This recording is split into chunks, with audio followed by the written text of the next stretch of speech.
This is the story of a man named Stanley. A story of a man named Annie.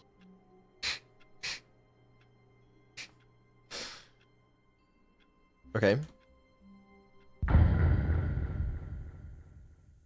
All of his co-workers were gone. What could it mean? Stanley decided to go to the meeting room. Perhaps he had simply missed a memo. This looks like the perfect opportunity to claim this place as my own. When Stanley came to a set of 2 open doors, he entered the door on his left. I'm going to follow my intuition here and go right, just to see what happens. This was not the correct way to the meeting room, and Stanley knew it perfectly well. Perhaps he wanted to stop by the employee lounge first, just to admire it. I wonder if there's any snacks. Ah, yes, truly a room worth admiring. It had really been worth the detour after all, just to spend a few moments here in this immaculate, beautifully constructed room. Stanley simply stood here, drinking it all in. This room. It's so beautiful. I could stay here forever. Yes, really, really worth it being here in the room. A room so utterly captivating that even though all your co-workers have mysteriously vanished, here you sit looking at these chairs and some paintings. Really worth it. You're right, narrator. This room is pretty boring. But at last, he'd had enough of the amazing room and took the first open door on his left to get back to business. Oh, I just realized there's a door. I'm gonna go explore it, narrator. I don't need your permission. And so he detoured through the maintenance section, walked straight ahead to the opposite door, and got back on track. Nope, didn't want to go back on the track.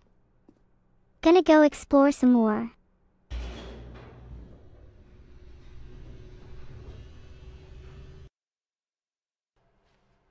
I suppose it's worth a try to see if the boss has any answers. Stanley stepped into the broom closet, but there was nothing here, so he turned around and got back on track. I'm sorry, but I can't let you just skip through content like that. There was nothing here. No choice to make, no path to follow, just an empty broom closet. No reason to still be here. Maybe there is no path. Maybe we don't have a destiny. Maybe we can all do what we want. It was baffling that Stanley was still just sitting in the broom closet. He wasn't even doing anything. At least if there was something to interact with, he'd be justified in some way. As it is, he's literally just standing there doing sweet FA.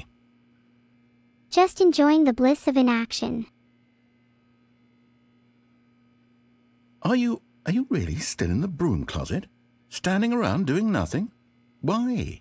Please offer me some explanation here. I'm genuinely confused. I don't owe you an explanation. I don't owe anyone anything. You do realize there's no choice or anything in here, right?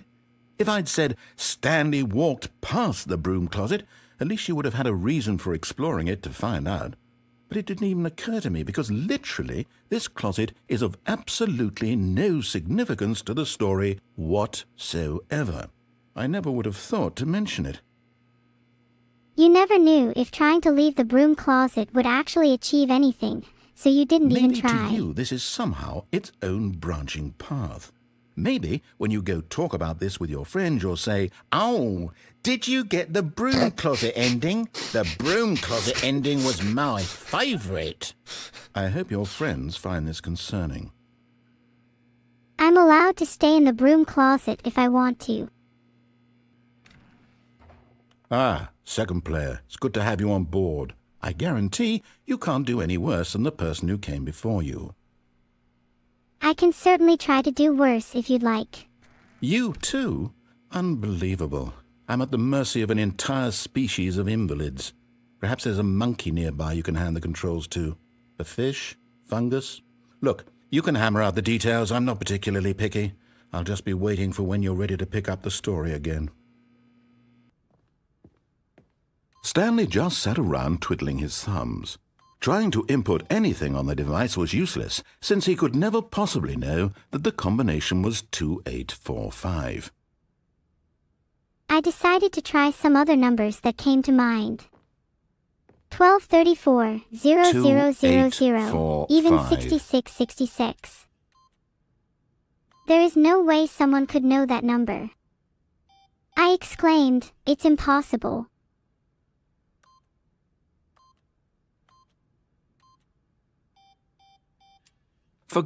But it turns out that the panel's emergency override kicked in, and the door just opened all by itself, and Stanley got the hell along with the story. Well, whoop-de-doo.